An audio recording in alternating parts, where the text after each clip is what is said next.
if I may, on a fire dot. I know you're trying to fight another fire in Texas right now. As that state put out its proposed maps at this point. And the Attorney General shared sort of his line of thinking on what could be most legally sound, which is the legislature here drawing maps and then sending them to voters. Just as you explore your options, what's your timeline looking like? What can we expect over the next couple of weeks, couple of months? Well, we're reacting to the President of the United States and Governor Abbott trying to rig the election. They recognize they can't win in the midterms. All the momentum has shifted away from them. So they're doing what President Trump familiarly does, and that is trying to, dial for votes in Georgia. And now he's dialing up districts to maintain control and complete abdication of oversight, which is what Speaker Johnson's best known for. And I've said this many times, there's a growing recognition in this country, not just with Democrats, independents, but also Republicans, that de facto the Trump presidency ends in November of next year if the American people are given a fair chance and a voice and a choice. We will take back Congress. The President of the United States recognizes that, so he wants to rig the game, wants to change the rules midterm. They're very effective at this. They've done this in the past. They've got a lot of experience doing this. He dials up Greg Abbott, says, I need 5. Instead of 12,000 votes in Georgia, I need 5 House seats. He obliges.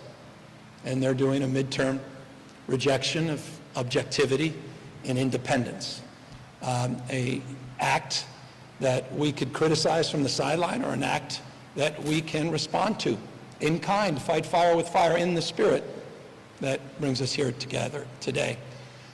If so much wasn't at stake, our federal support for recovery efforts in Los Angeles that are not conditioned based on politics or the whim of a particular personality, if so many of our state grants, if so many of the values we hold dear weren't at stake, perhaps we wouldn't put a stake or plant a stake in the ground, but we feel very differently.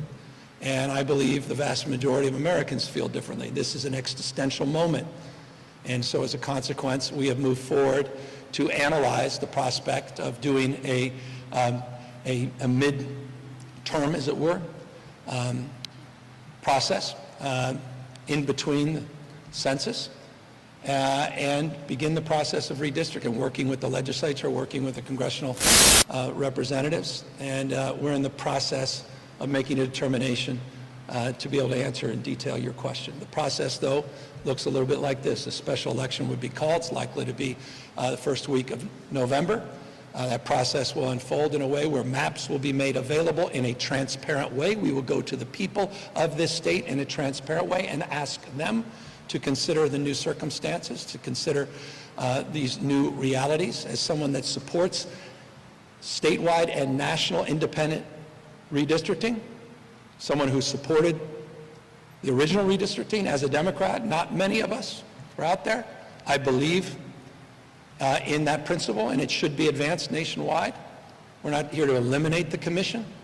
We're here to provide a pathway in 26, 28, and in 2030 for congressional maps on the basis of a response to the rigging of the system by the President of the United States. And it won't just happen in Texas. I imagine he's making similar calls all across this country. It's a big deal. I don't think it gets much bigger.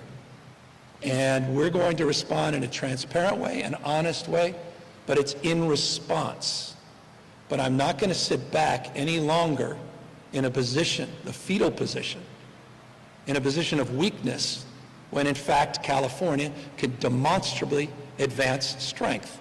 And that's what we intend to do, to show our strength and capacity of purpose, of conviction, in the spirit of our founding fathers, in the spirit of the best of Roman Republic and Greek democracy, in the spirit of checks and balances, in the spirit of rule and law, the spirit that defines the best of this 249-year enduring experiment.